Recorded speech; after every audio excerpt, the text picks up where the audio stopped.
டெல்லிக்கு வாங்க அண்ணாமலைக்கு அழைப்பு, அமைச்சராக்க திட்டம், தமிழக தலைவராகும் பழைய கை. பாஜக தலைவர் அண்ணாமலையை ராஜ்யசபா வழியாக அமைச்சராக்கும் எண்ணம் தேசிய பாஜக தலைமைக்கு இருப்பதாக கூறப்படுகிறது. கோவையில் பாஜக தலைவர் அண்ணாமலை 1,18,000 வாக்குகள் வித்தியாசத்தில் தோல்வி கண்டுள்ளார். திமுக வேட்பாளர் கணபதி ராஜ்குமார் 56 லட்சம் வாக்குகள் பெற்றுள்ளார். பாஜக அண்ணாமலை 45,000 வாக்குகள் பெற்றுள்ளார்.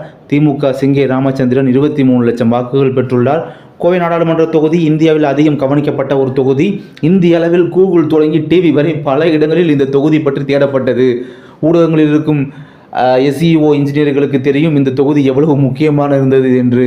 அதற்கு காரணம் அண்ணாமலை தான். அண்ணாமலை தமிழ்நாட்டை தாண்டி தனக்கு என்று உருவாக்கிய பிம்பம் பல்வால் தேவனுக்கு பின் இருக்கும் பாகுபலி சிலை போன்றது.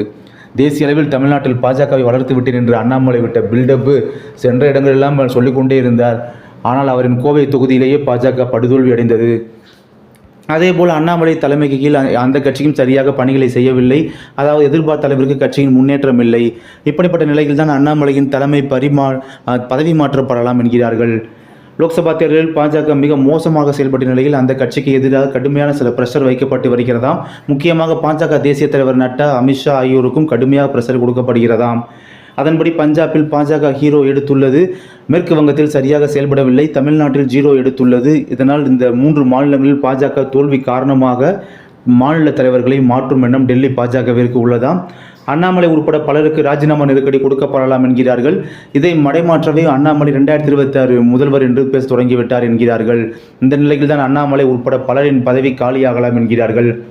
அதோடு இல்லாமல் JP நட்டாவின் பதவிக்கு சிக்கல் ஏற்படலாம் என்று கூறப்படுகிறது. பல மாநில தலைவர்கள் தேசிய தலைவர் JP நட்டா மாற்றப்படலாம். அமித்ஷாவிற்கு பிரஷர் வரும். அமைச்சர் பொறுப்போர் நீடித வேண்டும். தேர்தல் வியூகங்களை வகுக்கக்கூடாது என்று பிரஷர் வர உள்ளதாக தகவல்கள் வருகின்றன.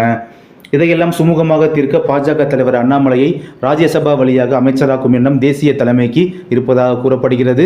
வேறு மாநிலங்களில் ராஜ்யசபா வழியாக இவரை அமைச்சராக்க முடிவு செய்துள்ளார்களாம். இவர் அமைச்சரானால் ஒருவருக்கு ஒரு பதவி முறையில் தலைவர் பதவி பறிக்கப்படும். அதன் மூலம் எல் முருகன் அல்லது தமிழிசை சவுந்தரராஜன் மீண்டும் தலைவர் பதவிக்கு வரலாம் என்று கூறப்படுகிறது. இவர்கள் மீண்டும் தமிழ்நாட்டிற்கு ஆக்டிவ் அரசியலுக்கு கொண்டு வர டெல்லி பாஜக யோசிக்கிறதாம்.